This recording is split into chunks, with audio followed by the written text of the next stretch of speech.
How's it going? Dave here, and in today's video I'm going to be talking all about butterfly tapping. So let's jump into a quick demonstration and then we'll get into the lesson.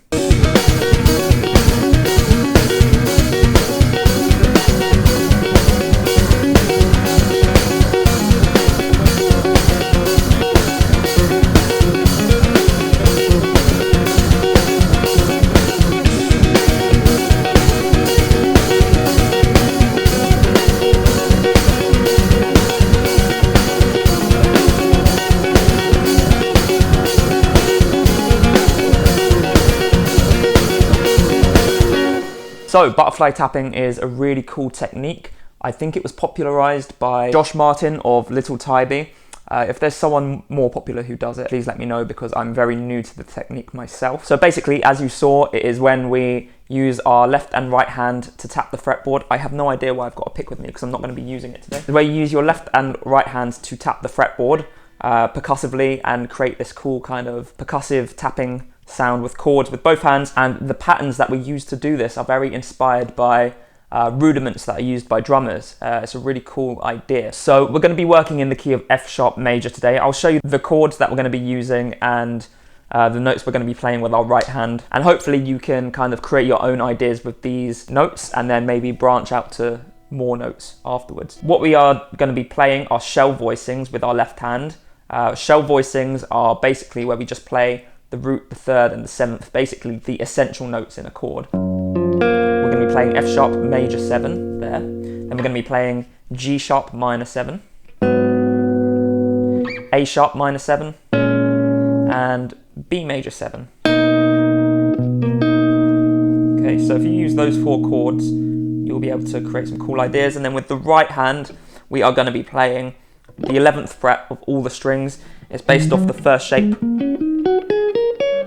of the D sharp minor pentatonic scale. So 11th fret, and we're going to be doing like little double stops with the 11th fret, where we're playing the 11th fret on 2 strings at the same time.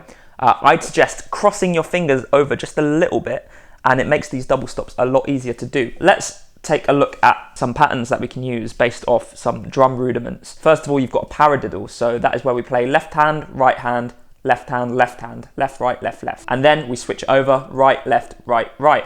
So what I'm going to be doing is playing that B major 7 shell voicing, and then on my right hand I'm going to be playing the 11th fret of the D string and G string. So left, right, left, left, right, left, right, right. And then if you can speed it up.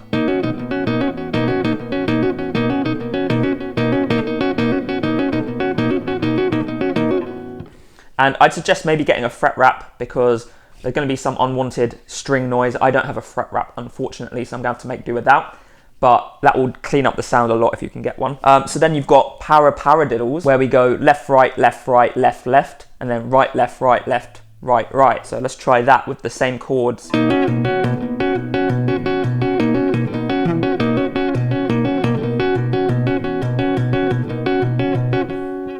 So that's a cool pattern, and then if you can shift between the chords, then we can get something that sounds a bit like a song. So I'm just going to use normal paradiddles.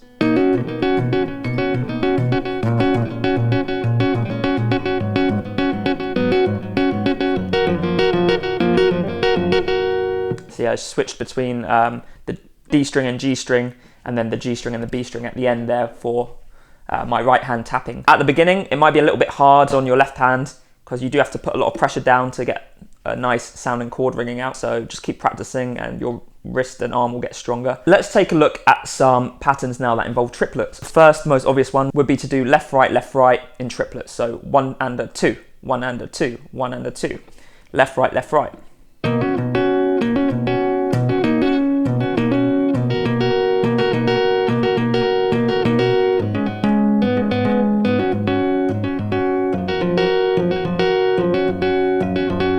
Go, some improvisation there with that left right pattern. 1 and a 2, 1 and a 2, 1 and a 2, 1 and a 2. So now if we move on to the next triplet kind of pattern, what we're doing is we're playing left, left, right, left, right.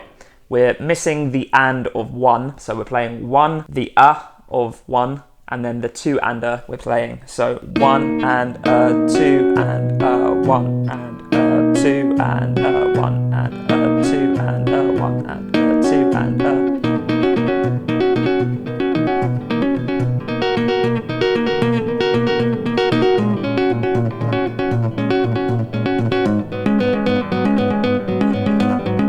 That's also a really cool pattern you could do. Then you could maybe move on to odd time signatures or like odd groupings. So in that first pattern that you heard in the demonstration at the beginning, I was using a group of 5, and what I was doing, I was going left, right, left, left, right.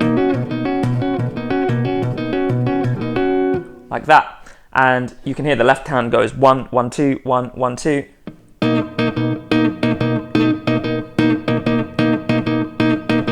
Sort of like that. And then when you mix in the double stops in unique places, then you can get some cool sounds.